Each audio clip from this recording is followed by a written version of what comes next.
رسول پاک صلی اللہ علیہ وسلم سوائے اللہ کے کسی کے پابند نہیں، کسی کے پابند نہیں۔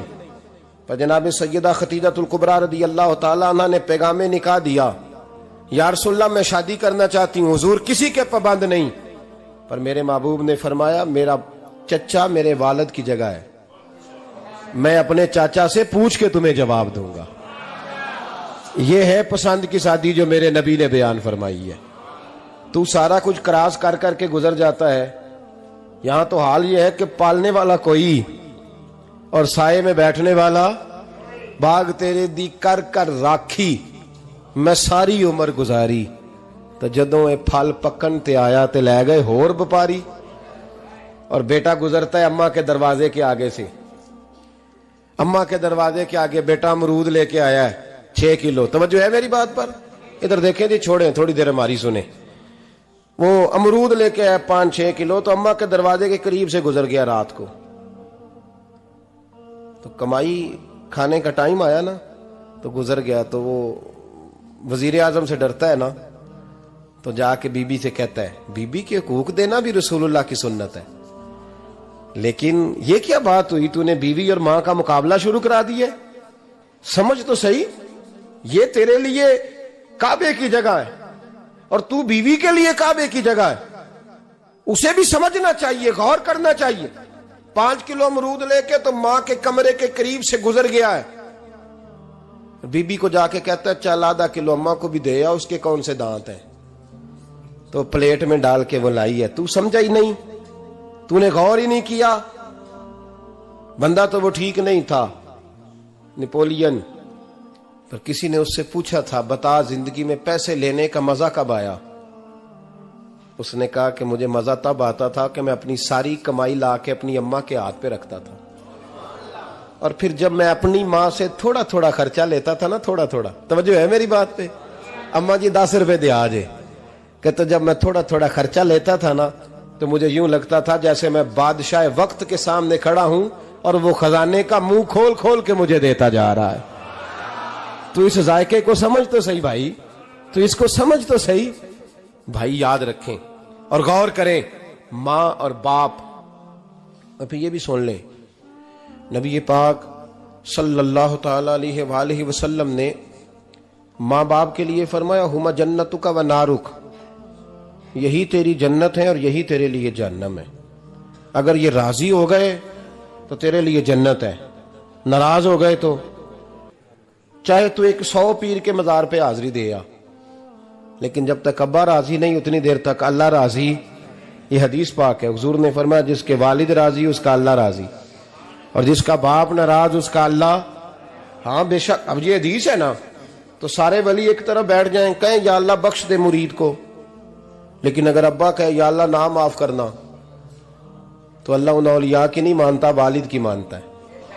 اس لیے بلے شاہ سمانی اڈدیاں پڑھنا ہے، جیڑا گھر بیٹھا انہوں پڑھیا ہی نہیں۔ بھائی یاد رکھو، ماں باپ سے پیار کرو، ان کی خدمت کرو، ان کے پاس بیٹھا کرو، اور ماں باپ کو ٹائم دیں، وقت دیں، چند گھڑیاں ان کے پاس بیٹھیں۔ آپ یقین کریں ابا جی سے آپ مشورہ کر لیں، صرف مشورہ، مرضی بے شک اپنی کریں، لیکن اس مشورے میں آپ کو اتنا سایہ ملے گا کہ زندگی میں کبھی ناکامی نہیں ہوگی۔ پر اسی سجن دی مننی ابے دی نہیں مننی، وہ پھٹے پہ جو نلائق ہماری طرح کا بیٹھا ہے اس سے مشورہ لینا ہے، والد سے نہیں لینا۔ باپ کے پاس بیٹھیں، اس سے مشورہ لیں۔ میرے ابا جی کسان تھے، میں نے اپنی زندگی میں ڈھیروں چیزیں اپنے باپ سے سیکھی ہیں، درجنوں چیزیں سیکھی ہیں۔ میرے والد بڑے خوددار تھے، مزاج میں عجیب سی خودداری تھی۔ کوئی بندہ کبھی حال پوچھ لیتا تھا نا کہ حالات کس طرح کے ہیں، تو فرماتے تھے بھائی اگر بتانا ہوا تو اپنے اللہ کو بتاؤں گا۔ الحمدللہ بڑا فضل ہے، میں نے ان کے ہاتھوں پہ ہمیشہ چھالے دیکھے، ہمیشہ چھالے، لیکن ان کا ہاتھ کبھی کسی دنیا دار کے سامنے پھیلتا ہوا نہیں دیکھا۔ لوگ مجھے کہتے ہیں آپ کس پیر صاحب کے صاحبزادے ہیں، تو میں کہتا ہوں میں اس پیر کا صاحبزادہ ہوں جس نے محنت کر کے حلال کی کمائی کھائی ساری زندگی۔ یہ لوگ پیر نہیں ہوتے، یہ مرشد نہیں ہوتے، اور میں نے درجنوں چیزیں سیکھی ان سے۔ تو سیکھنے تو بیٹھ، تجھے ہزاروں چیزیں ملیں گی۔ بھائی اپنی زندگی میں ماں باپ کی طرف دیکھو، سب سے ضروری کام ہے انہیں وقت دو. اماں کے او بھائی بڑا مشکل ہے دنیا داروں سے تعریف کرانا. اماں دے کول تے ایویں 2 منٹ راتی بھئی نہ آکھی اماں پیر کٹے نہ رضائی جو تیرے گھٹ چھڑا. اماں کہندی جا میرا پتر تھکیا آیا تو سو جا کے، میں کدو کام لگی سا، میں کدو حل وان ڈئی سا، جا سو جا کے. بس یہ کاروائی ہے. تو نے 2 منٹ کے لیے کہہ دیا، سویرے پورے محلے میں تیری اماں کہے گی اللہ میرے پتر ورگا پتر سارے نو دے. راتی آندا ہے تے مینوں گھٹ کے سوندا ہے، اللہ گھٹیا کوئی نہیں سو بھی کاروائی پائی سو، لیکن وہ سب کو بتاتی ہے. تو بھائی اتنی قیمتی چیز اور تو چھوڑ کے میں کبھی جلسے سے دیر سے آتا تھا نا، اب تو جاتا نہیں زیادہ جگہوں پہ. کوشش کرتا ہوں کہ چلو ماحول کے مطابق، تھوڑا خشک آدمی ہوں تو ہر جگہ سیٹ نہیں ہو پاتا، اس لیے کم جاتا ہوں. تو کبھی رات کو آتے تھے نا دیر سے، میری اماں جی شوگر کی مریض تھیں، تو میں چھوٹے بھائی کو فون کرتا تھا کہ اماں جی سو گئے، کہنے سو گئے. میں کہتا تھا کہ تو نہ اس طرح کر، نیچے آ جا، 2 بج گئے، وہ شوگر کی مریض ہے، آنکھ کھل جائے نا تو دوبارہ لگتی نہیں بزرگوں کی، تو دروازہ کھول دے، اندر دستک دی تو دقت ہوگی. تو میں جوتے اتار کے اندر داخل ہوتا تھا تو پہلا قدم رکھتا تھا تو میری اماں بول پڑتی تھی پتر آ گئے. او بھائی تو اس درد کو سمجھنا، کوئی تجھے ملے گا، کوئی ملے گا تجھے ایسا. اب میں دور دراز بھی چلا جاتا ہوں، ان کی زندگی میں نہیں جا پایا، کہتے ہیں ہم نے نہیں جانا، گھر میں رہنا ہے. اس کیف کو سمجھ لے، اس دولت کے قریب ہو جا. حضرت ابو ہریرہ رضی اللہ تعالیٰ عنہ فرماتے ہیں میری اماں بوڑھی تھیں، میں ان کی خدمت کرتا تھا. باپ کی خدمت اور ماں کی خدمت سب کے حصے میں نہیں آتی، یہ رب جسے محبوب رکھتا ہے اسے یہ موقع عطا کرتا ہے. خوش نصیب ہے جسے بوڑھا باپ ملے اور وہ نوکری کرے، خوش قسمت ہے جس کو بیمار ماں ملے اور وہ نوکری کرے. حضرت ابو ہریرہ فرماتے ہیں میری اماں بوڑھی تھیں تو ان کا معدہ کمزور ہو گیا تھا، تو میں اٹھا کے پخانہ پیشاب کرتا تھا تو کئی دفعہ میرے اوپر کر دیتی تھی. یہ حضرت ابن جوزی علیہ رحمہ نے اس کو لکھا ہے. فرماتے ہیں میرے دل میں خیال آتا تھا کہ میں بڑا خدمت گزار ہوں اپنی ماں کا. ایک دن میں حضرت عمر کے پاس بیٹھا تھا ان کے دور خلافت میں، تو ایک شخص آ گیا. اس شخص نے آ کر کے کہا کہ حضرت عمر سے حضور ایک مسئلہ پوچھنا ہے. فرمایا پوچھو. وہ کہنے لگا حضور میری اماں بوڑھی ہو گئی ہے، بیمار رہتی ہے، مریضہ ہے، مجھے آواز دیتی ہے بیٹے پیشاب آیا ہے، آواز دیتی ہے تو میں اماں کو اٹھاتا ہوں.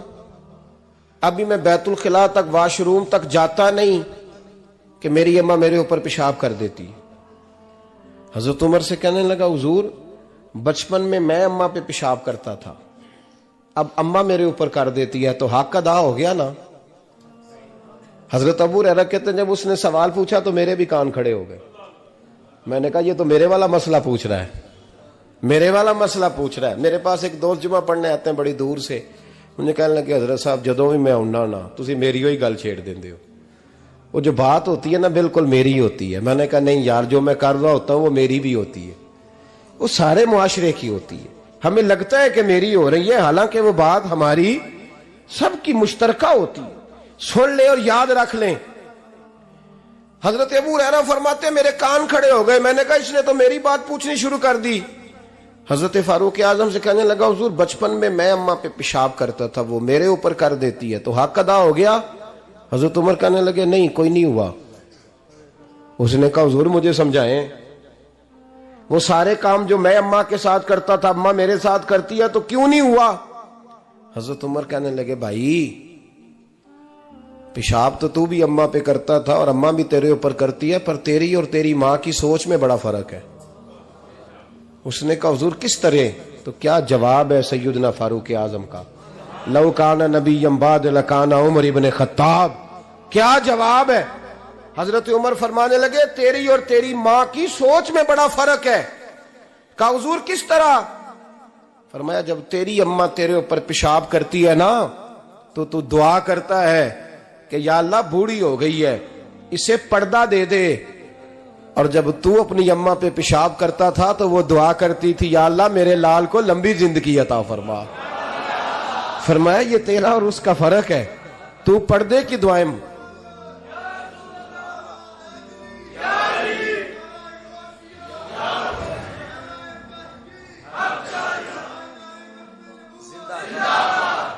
سنے عزیزو، کہا جب تیری اور تیری ماں کی سوچ میں، اور نبی پاک صلی اللہ علیہ وسلم نے فرمایا ہے جتنے بھی گناہ انسان کرتا ہے نا، اللہ کریم سزا کو روک دیتا ہے، قیامت میں سزا دے گا، اور جو ماں باپ کا نافرمان ہے نا اس کو دنیا میں بھی سزا ملے گی۔ جو ماں باپ کا نافرمان ہے اسے دنیا میں بھی، آپ یقین کریں بچے تھوڑا سا پڑ جاتے ہیں بیچارے تو ماں باپ سے کہتے ہیں ابا جی تسی پرانے دور دے ہو، تو انہوں کی پتا ہوئے، اور تجھے پتہ ہی نہیں بھائی، تجھے خبر ہی نہیں، یہ پرانے دور کے نہیں، تو بیوقوفوں کے دور کا ہے، تو سمجھ یہ کوئی تعلیم ہے۔ اکبر الہآبادی نے کہا تھا ہم ایسی لاکھوں کتابیں قابل ضبطی سمجھتے ہیں، ضبط کرنے کو دل کرتا ہے، ہم ایسی لاکھوں کتابیں قابل ضبطی سمجھتے ہیں جن کو پڑھ کے بیٹے باپ کو خبتی سمجھتے ہیں۔ بات ہے کرنے والی، ماں اور باپ اتنا بڑا درجہ ہے، اور بھائی سن لو اور اس بات کو یاد رکھنا، دنیا میں سیابی ہونے سے بڑی ولایت کوئی نہیں۔ سارے ولی غوث کتب ابدال مل کے بھی سیابی کے قدموں کی خاک تک کو نہیں پہنچ سکتے، لیکن حضرت اویس کرنی سیابی نہیں بن سکے صرف اپنی اماں کی وجہ سے، پیچھے رہے۔ محبوب نے فرمایا تو وہاں رہ کے ماں کی نوکری کر، تیرا نبی تجھ سے راضی ہے۔ اتنا بڑا کام انہوں نے چھوڑ دیا، حضور کی ظاہری زیارت نہیں کر پائے، اور تو کہتا ہے میں فلانے پیر صاحب کے آستانے پہ ہوتا ہوں، اماں بڑے بھائی کے پاس ہوتی ہے، میں جاتا ہوں تنظیموں کے ساتھ جماعتوں کے ساتھ اور اماں فلانے کے ساتھ۔ یہ کیسی بات ہوئی؟ یہ کس طرح کا مسئلہ ہوا؟ جو تیری ڈیوٹی ہے اس ڈیوٹی کو پہلے ادا کر، نوکری کو پہلے کر، فرائض کا ادائیگی پہلے کر۔ تو فرض چھوڑ کے نفل کے پیچھے جا رہا ہے، اس کام کو پہلے سر انجام دے۔ میرے نبی پاک صلی اللہ علیہ وسلم نے فرمایا والدین کے نافرمان کو دنیا میں سزا ملتی۔ حضرت مالک بن دینار رحمت اللہ تعالی علیہ فرماتے ہیں مجھے اللہ نے 60 حج کرنے کی توفیق عطا فرمائی۔ کتنے؟ بول کے بتائیں۔ جس بندے کے پاس اتنے پیسے ہوں کہ حج پہ جا سکے، آ سکے، اور جتنے دن رہنا ہے گھر والوں کو خرچہ دے سکے، اس پر حج کرنا فرض ہے۔ پتہ ہے آپ کو اس پہ حج کرنا؟ اس لیے بیان کر رہا ہوں کہ حج کی درخواستیں جا رہی ہیں۔ ہم پتہ کیا کہتے ہیں؟ ہم کہتے ہیں بچے بڑے ہوں گے شادی کروں گا پھر جاؤں گا۔ یہ کس نے فتویٰ دیا ہے؟ یہ کس سے آپ نے پوچھا ہے؟ وہ جب بڑے ہوں گے ان کی شادی کی چیز اس وقت آپ پہ فرض ہوگی، ابھی جو فرض ہے اس کو ادا کریں۔ اور یہ ترمذی شریف کی حدیث ہے، یاد رکھ لیں۔ نبی پاک صلی اللہ علیہ وسلم نے فرمایا جس پر حج فرض تھا اس نے کیا نہیں، بغیر حج کیے مر گیا، یا یہودی ہو کے مرے گا یا عیسائی ہو کے مرے گا۔ اتنا بڑا حکم ہے حج کے حوالے سے، لیکن لوگ انتظار کرتے رہتے ہیں پتہ نہیں کس چیز کا۔ جب آپ کو اللہ موقع دے، ہمت دے، تو پہلی فرصت میں یہ فریضہ ادا کریں، یہ ضروری کام ہے۔ حضرت مالک بن دینار فرماتے میں نے 60 حج کیے۔ ایک حج کے موقع پر میں نے بڑا رش دیکھا، لاکھوں کا اجتماع ہوا۔ میری باتوں کی سمجھ تو آ رہی ہے نا آپ دوستوں؟ جو نہیں بول رہے انہیں بھی آ رہی ہے نا؟ اللہ جزا دے۔ کہتے ہیں لاکھوں کا مجمع تھا، تو میرے دل میں خیال آیا، میں نے کہا اے اللہ اتنے لوگ آئے ہیں، ان کا حج قبول بھی ہوا ہے کہ نہیں؟ فرماتے ہیں میں سوچ رہا تھا تو رات کو نا خواب میں نے کسی کہنے والے کو کہتے ہوئے سنا کہ سب کا قبول ہو گیا ہے۔ بلخ کا رہنے والا محمد بن ہارون بلخی ہے، اس کا حج قبول نہیں ہوا۔ فرماتے ہیں شہروں کے علیحدہ علیحدہ خیمے لگتے تھے، اب بھی آپ حج کرنے جائیں تو پاکستانیوں کی رہائشیں علیحدہ ہوتی ہیں، انڈین کی علیحدہ، بنگلہ دیش کے علیحدہ، مصری، یمنی، سب لوگ علیحدہ علیحدہ رہائشیں ہوتی ہیں، جھنڈے لگے ہوتے ہیں ملکوں کے۔ کہتے ہیں میں نے سویرے اٹھ کے ڈھونڈنا شروع کر دیا، ڈھونڈتا ہوں وہ بندہ ملے۔ کہتے ہیں جہاں بلخ شہر کے لوگ رہتے تھے وہاں چلا گیا، تو میں نے لوگوں سے پوچھا تم میں محمد بن ہارون بلخی کون ہے؟ لوگ کہنے لگے وہ تو بڑا نیک آدمی ہے، پرہیزگار ہے، بڑے بولے بالے، بڑے اللہ والے، ریاض آپ کو بس ہم ہی جانتے ہیں، وہ تو بڑا نیک ہے، پرہیزگار آدمی۔ کہتے میں نے کہا اچھا کہاں ہے؟ انہوں نے کہا پہاڑ کے پیچھے اس نے خیمہ لگایا ہوا ہے، ساری رات عبادت کرتا ہے، سارا دن روزہ رکھتا ہے، قائم اللیل ہے، صائم الدہر ہے، کیا بات؟ فرماتے ہیں میں ان لوگوں کی بات سن کے حیران ہو گیا کہ مجھے کیا بتایا گیا، یہ کیا کہہ رہے ہیں؟ فرماتے ہیں میں پہاڑ کے پیچھے گیا۔ حضرت مالک بن دینار علیہ رحمہ فرماتے ہیں جب میں وہاں پہنچا تو میں نے اس شخص کو مصلی پہ بیٹھے دیکھا، کثرت عبادت کے آثار اس کے وجود پر نظر آ رہے تھے، سیدھا بازو اس کا کٹا ہوا تھا۔ فرماتے 2 رکعتیں مکمل کر کے نا میں نے اسے السلام علیکم کہا تو مجھے کہنے لگا وعلیکم السلام، آپ مالک بن دینار ہیں؟ میں نے کہا بڑی اس کی فراست ہے۔ فرماتے پھر اس نے ٹھنڈی سانس لی، کہنے لگا آپ کو خواب آئی ہوگی کہ میرا حج قبول نہیں ہوا۔ فرماتے ہیں مجھ پر اور بجلی گری کہ کیا کہہ رہا؟ فرماتے میں نے کہا یار لوگ بھی تیری تعریف کر رہے ہیں اور تیری بصیرت بھی بڑی ہے، تو یہ ماجرا کیا ہے؟ کہنے لگا آپ نہ پوچھیں۔ یہ کہہ کے اس نے رونا شروع کیا، دیر تک روتا رہا۔ میں نے کہا نہیں یار تو بتا۔ کہنے لگا نہیں آپ نہ پوچھیں، آپ ناراض ہوں گے۔ میں نے کہا میں نہیں ہوتا، تو بولنا۔ کہنے لگا حضور 24 سال ہو گئے مجھے حج کرتے ہوئے، 24واں حج ہے میرا، اور ہر سال کوئی اللہ کا ولی آ کے بتاتا ہے کہ جا چلا جا تیرا کوئی نہیں قبول ہوا۔ بے پروائی ویک سجن دی جتھے کسے دی پیش نہ جاوے، انہیں تاجاں والے در در رولے تے منگتیاں تخت بٹھاوے، آزم کسے نو کارا ملدا ہی کوئی کعبے و خالی آوے۔ کہتے ہیں اس نے مجھے کہا حضور 24واں حج ہے، ہر سال کوئی بتاتا ہے۔ میں نے کہا تیری غلطی۔ کہنے لگا میں اپنی ماں کا نافرمان۔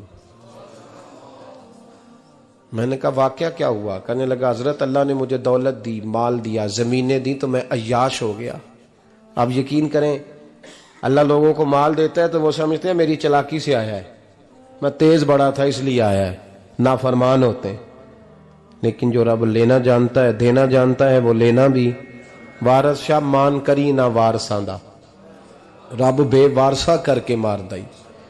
لوگ بڑے سمارٹ بن جاتے ہیں، ان کی گفتگو میں بڑا تکبر ہوتا ہے، ان کے نگاہوں کے انداز میں بڑے، وہ کہتے ہیں اوہ سب لوگ بیوقوف ہیں صرف میں سے آنا ہوں، کام جو صحیح چل رہا ہے۔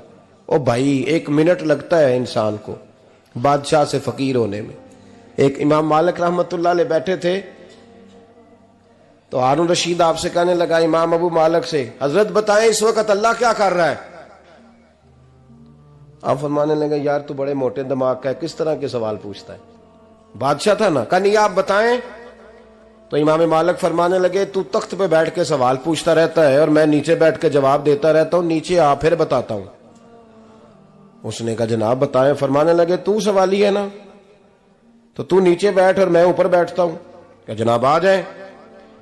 ہارون رشید نیچے آ گیا، امام مالک تخت پہ بیٹھ گئے۔ فرمانے لگے اب بتا کیا پوچھ رہا تھا؟ کہنے لگا حضور پوچھا تھا اللہ اس وقت کیا کر رہا ہے؟ فرمانے لگے رب اس وقت تجھے سمجھا رہا ہے کہ اس تخت پہ تکبر نہ کرنا، 1 منٹ لگتا ہے میں تجھے اٹھا کے مالک کو بٹھا دیا کرتا ہوں، یہ تجھے سمجھا رہا ہے، لہٰذا اس سمجھ پہ قائم رہنا، تکبر نہ کرنا، 1 ہی تو منٹ لگتا ہے، یہ تجھے سمجھا رہا ہے۔ تو وہ شخص کہنے لگا محمد بن ہارون بلخی امام مالک بن دینار سے کہ حضور بڑی دولت تھی تو میں عیاش ہو گیا تھا، رمضان کا مہینہ تھا، اماں تندور میں روٹیاں لگا رہی تھی، میں شراب پی کے گھر آ گیا۔ ہمارے ہاں یہ بھی فیشن ہے نا، اب مہندی والے دن چودھری صاحب کے ڈیرے پہ جوان شراب پیتے ہیں تو پوچھتے ہیں حاجی صاحب آپ تو حاجی بھی ہیں تو ڈیرے پہ منڈے کیا کرتے رہے؟ کہتے میں ڈیرے تے سا مینوں نہیں پتا، وہ کار لگے سن۔ حاجی صاحب آپ کو سارا پتا ہے اور اللہ آپ سے پوچھ لے گا۔ یہاں تو کوئی آدمی چپ کر جائے گا آپ کے قلوں کی وجہ سے، لیکن عرش کے مالک کو بھی تو جواب دینا ہے کہ نہیں؟ کیا طریقہ ہے؟ دیکھیں نا، کل والے دن محفل اور مہندی والے دن اللہ سے صرف دکھوں کا رشتہ ہے، رسول اللہ سے صرف غموں کا رشتہ ہے۔ اگر تو نے ڈھول ڈمکا شور شرابہ کیا ہے شادی والے دن تو کل والے دن بھی بجا، تیرا پتہ چلے، جنازے پہ بھی بجا۔ کیا تماشا ہے؟ مذہب صرف رسم ہے، ضرورت ہے، کوئی مر گیا تو قرآن پاک کھول لو، باقی جو مرضی کرو۔ حج بھی کیتی جاندے ہو، لہو بھی پیتی جاندے ہو، کھو کے مال یتیماں دا پیج مسیتی جاندے ہو، ਫੱਟ ਦਿਲਾਂ ਦੇ ਸੀਂਦੇ ਨਹੀਂ, ਟੋਪੀਆਂ ਸੀਤੀ ਜਾਂਦੇ ਹੋ, ਨਫਸ ਤੇ ਛੁਰੀ ਫੇਰਦੇ ਨਹੀਂ, ਬੱਕਰੇ ਕੀਤੀ ਜਾਂਦੇ ਹੋ, ਫਰਜ਼ ਭੁਲਾਈ ਬੈਠੇ ਹੋ, ਨਫਲਾਂ ਨੀਤੀ ਜਾਂਦੇ ਹੋ। ਉਹ ਦੱਸੋ ਤੇ ਸਹੀ ਬੁੱਲੇ ਨੂੰ ਇਹ ਕੀ ਕੁਝ ਕੀਤੀ ਜਾਂਦੇ ਹੋ? ਉਹ ਦੱਸੋ ਤੇ ਸਹੀ ਬੁੱਲੇ ਸ਼ਾਹ ਨੂੰ ਕੀ ਕੁਝ ਕੀਤੀ ਜਾਂਦੇ ਹੋ? کوئی طریقہ ہے؟ کول شریف پہ مولوی صاحب تشریف لائیے گا ابا جی کے کول ہیں تو میں تو کہتا ہوں بجا نہ بینڈ باجے والا آج بھی، تیرا پتہ چلے کہ یہ دو کام کیسے ہوتے ہیں، تو کس طرح دو کشتیوں کا سمجھ نہیں آتی بات کی۔ میں تو جاتا ہی نہیں بینڈ باجے والی شادی پہ، میں کہتا ہوں جب کو مردی پڑھا لو نے کہا ہم سے نہیں دو کام ہوتے، اللہ روزی دینے والا ہے، ایک ہی کرتے ہیں، دو رنگی چھوڑ کے یک رنگ ہو جا، سراسر موم ہو جا یا سنگ ہو جا، موج کرو۔ ہم اس چکر میں پڑتے ہی نہیں، ہم وہ راستہ ہی چھوڑ دیتے ہیں جو ہماری طبیعت کے مطابق نہیں ہوتا، بس ختم ہو گئی بات۔ اس لیے غور کریں اور یاد رکھیں اس بات کو۔ امام مالک بن دینار رحمت اللہ علیہ فرماتے ہیں مجھ سے کہنے لگا پیسے آئے تو میں عیاش ہو گیا، رمضان کا مہینہ تھا، عصر کے بعد میری اماں افطاری کی تیاری کر رہی تھی، میں گیا، میں نے کہا شراب پی ہوئی، اماں روٹی دے، تو اماں کہنے لگی شرم کر، شرم کر، روزہ رکھا نہیں تو جنہوں نے رکھا ہے ان کا تو خیال کر۔ کہتے اماں کی بات کا مجھے غصہ لگا، میں کہا کرتا ہوں بد نصیب ہے وہ بیٹا جس کا باپ اس سے بات کرتے ہوئے ڈرتا ہے کہ پتہ نہیں کہاں سے بولے گا۔ بد نصیب نہیں وہ بیٹا جس کی ماں اس سے بات کرتے ہوئے سہم جاتی ہے کہ پتہ نہیں کون سی بولی بولے گا۔ بد نصیب نہیں کہ ماں باپ بھی جس سے کھول کے بات نہ کر سکے۔ حضرت مالک بن دینار سے کہنے لگا اماں نے جب کہا نا شرم کر تو مجھے غصہ آیا، میں نے ماں کو تھپڑ مارا اور میری ماں جلتے ہوئے تندور میں گری۔ لوگوں نے مجھے پکڑ کے اندر بند کر دیا کمرے میں، ساری رات میں شور سنتا رہا پر نشے میں دھوت رہا۔ سویرے آنکھ کھلی تو میری بیوی بیگ باندھ رہی تھی، میں نے کہا کہاں جا رہی ہو؟ کہنے لگی جو ماں کا نہیں بنا میرا کیسے بنے گا؟ اور میں نے کہا میری اماں کا وہ تو لوگوں نے رات کو ہی دفن کر دی جنازہ پڑھ کے۔ تڑپ کے کہنے لگا مجھے کیوں نہیں بتایا؟ تو کہتے ہیں لوگ کہنے لگے تیری مرتی ہوئی ماں کہہ گئی تھی اسے میرا منہ نہ دیکھنے دینا، میرے جنازے کے قریب نہ آئے۔ حضرت مالک بن دینار فرماتے ہیں جب اس نے یہ بات سنائی تو میں نے بھی اس کے منہ پہ تھپڑ مارا۔ میں نے کہا تو اسی قابل ہے۔ کہتے ہیں وہ رونے لگا، حضور دعا کرے اللہ مجھ سے راضی ہو جائے۔ کہنے لگا جب ماں کی انتقال کی خبر ملی تو میں نے کلاڑی لے کے وہ ہاتھ کاٹ دیا جس سے ماں کو مارا تھا۔ میں نے ساری جائیدادیں خیرات کر دیں۔ 24 سال ہو گئے، 24 سال ساری رات نماز پڑھتا ہوں، روزہ رکھتا ہوں، حج کرتا ہوں، پر ہر سال کوئی آ کے کہتا ہے جا دوڑ جا تیرا کوئی نہیں قبول ہوا۔ حضور دعا کرے مالک راضی ہو جائے۔ فرماتے میں تھپڑ مار کے آ گیا، میں نے کہا تجھ سے راضی ہو جائے اتنے ظالم سے؟ امام مالک فرماتے ہیں رات کو آ کے سویا تو مجھے خواب میں رسول پاک کا دیدار ہوا، تو نبی پاک علیہ السلام نے فرمایا مالک تو اسے مایوس کیوں کر آیا ہے؟ اللہ تو بڑا مہربان ہے۔ کہا حضور ماں کے نافرمان کو معافی کیسے ملے گی؟ تو امام مالک فرمانے لگے نبی کریم نے فرمایا جا اسے جا کے بتا دے تجھے قیامت میں تیری ماں کی وجہ سے بخش دیا جائے گا۔ کہا حضور اماں کی وجہ سے کس طرح؟ تو محبوب فرمانے لگے اس کی ماں قیامت میں اس کے خلاف مقدمہ دائر کرے گی رب کریم کی عدالت میں، اے اللہ میں نے 9 ماہ پیٹ میں رکھا، درد سہ کے اسے جنا، جگر کا خون پلا کے پالا اور اسی نے مجھے قتل کیا۔ رب کریم اس کی ماں کا مقدمہ سن کے کہے گا اٹھاؤ اس کو دوزخ میں پھینکو، اس نے ماں جلائی تھی اسے بھی جلاؤ۔ محبوب فرمانے لگے جب پکڑ کر کے مالک اس کو محمد بن ہارون کو لوگ لے جائیں گے نا جہنم کی طرف، ابھی فرشتے گھسیٹیں گے ہی تو پلٹ کے پھر اماں کی طرف دیکھے گا اور دوسری دفعہ پھر گھسیٹیں گے تو پلٹ کے دیکھے گا اور تیسری دفعہ پھر پلٹ کے کہے گا اماں یہ مجھے جلانے لگے، اماں یہ جہنم میں پھینکنے لگے۔ میرے حبیب فرمانے لگے وہ جل کے مرنے والی ماں وہاں بھی بول پڑے گی، کہے گی یا اللہ چل میں نے معاف کیا تو بھی معاف کر دے، اے اللہ میں نے معاف کیا تو بھی معاف کر دے، اللہ تو معاف کر دے اسے، اللہ تو اس سے درگزر فرما، اسے معاف کر دے۔ میرے محبوب پاک علیہ السلام فرماتے ہیں رب کریم کہے گا اس نے تجھے جلایا تو کہے گی اللہ یہ تو بیٹا تھا اس نے جلا دیا، میں ماں ہوں، میرے سامنے جلے تو میں کیسے برداشت کر سکتی ہوں؟ فرمایا اس نے جلا کے مارا تھا، پر اسی ماں کی وجہ سے رب کریم اسے جنت عطا فرمائے گا۔ پلٹا جا کے ماں کے پیروں میں بیٹھ، جا سویرے ان پڑھ باپ سے دعا کرایا کر، جا بالکل انگوٹھا چھاپ باپ سے صبح دعا کرایا کر، دیکھ رب کریم تیرے لیے رحمتوں کے دروازے کھول دے گا۔ اور آخری بات یہ بھی سن لیں، ماں باپ کے انتقال کے بعد رشتے ختم نہیں ہوتے۔ رشتے ختم، کیا دعا مانگتے ہو نماز میں؟ ربنا اغفر لی، اس کا مطلب ہے ماں باپ تو ہے نا، وہ جو اولاد بچپن میں چلی جائے گی نا، نابالغی میں چھوٹے بچے، وہ قیامت میں ماں باپ کی سفارش کریں گے۔ ماں باپ کے انتقال کے بعد بھی اعلیٰ حضرت فاضل بریلوی نے 12 حقوق لکھے ہیں ماں باپ کے فتاوی رضویہ میں۔ فرمایا ان کے دوستوں سے دوستی رکھ، انہوں نے وعدے کیے تھے وہ وعدے پورے کر، اگر ان کے ذمہ قرضے ہیں تو ادا کر، اور اگر تیرے ماں باپ جو نیکیاں کرتے تھے وہ نیکیاں جاری رکھ۔ اور امام جلال الدین سیوطی نے شرح الصدور میں لکھا ہے زمین پہ رہ کے غلط کام نہ کرنا، ورنہ فرشتے قبر میں جا کے تیرے ماں باپ کو کہیں گے تو کتنی بری اولاد پیدا کر کے آیا ہے۔ اور فرمایا تو دنیا میں رہ کے اچھے کام کر، چاہے دعا مانگ چاہے نہ مانگ، فرشتے قبر میں جا کے کہیں گے کیا بات ہے تمہارے بیٹے کی، کیسا لال پیدا کیا ہے، دنیا خیر سے بھر دی ہے۔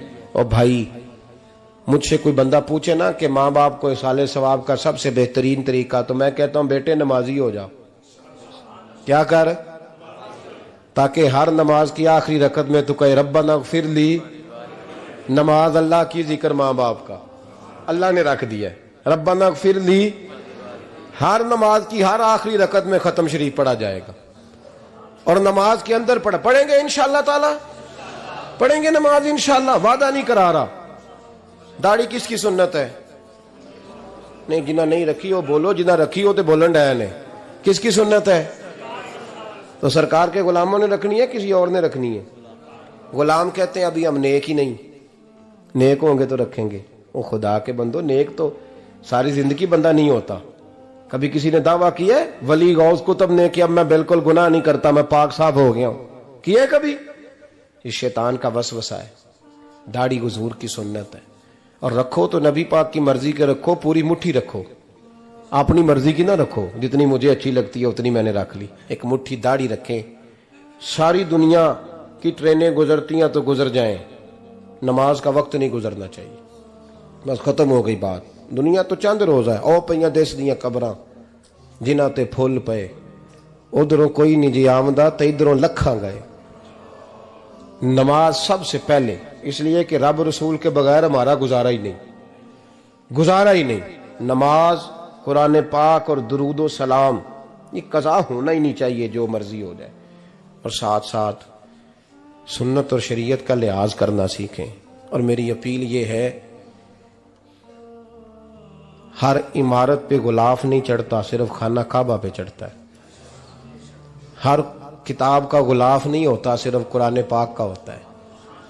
ہر بی بی کا پردہ نہیں ہوتا، صرف مسلمان عورت کا ہوتا ہے۔ جو چیزیں پردوں میں ہوتی ہیں نا وہ مقدس ہوتی ہیں۔ اور بھائی ٹافی سے بھی ریپر اتار دو تو مکھیاں بیٹھنے لگتی ہیں، تو جو بی بی پہ پردہ ہوگی اس پہ بری نظریں نہیں جمیں گی۔ ڈیوٹی ہے آپ کی، بیٹیوں کو پردہ کرائیں، بہنوں کو پردہ کرائیں، ماؤں کو گزارش کریں۔ پردہ حسن ہے مسلمان کا۔ جس گھر میں پردہ رہتا ہے اس گھر میں اللہ کے فرشتے رحمت نازل فرماتے ہیں۔ یہ کوئی فیشن، کوئی طریقہ، کوئی مطلب ہی نہیں ان چیزوں کا۔ با پردہ کریں اپنے گھروں کو۔ دعا کرتا ہوں اللہ تبارک و تعالی میری اس حاضری کو قبول فرمائے، اللہ آپ سب کا آنا قبول فرمائے، اور جو کچھ میں نے کہا اللہ تبارک و تعالی ہمارے دلوں میں، ہماری روحوں میں اس جذبے کو جاگزی فرمائے۔ آخر دعوانا اللہ سلامت رکھے۔ اب کافی نہیں ہو گیا کام؟ میں تقریر بھی اتنی کرتا ہوں 35-40 منٹ کی، یہاں تو کچھ زیادہ ہو گئی ہے میرا خیال ہے۔ تھوڑی بات کرنے کی کوشش کیا کرتا ہوں۔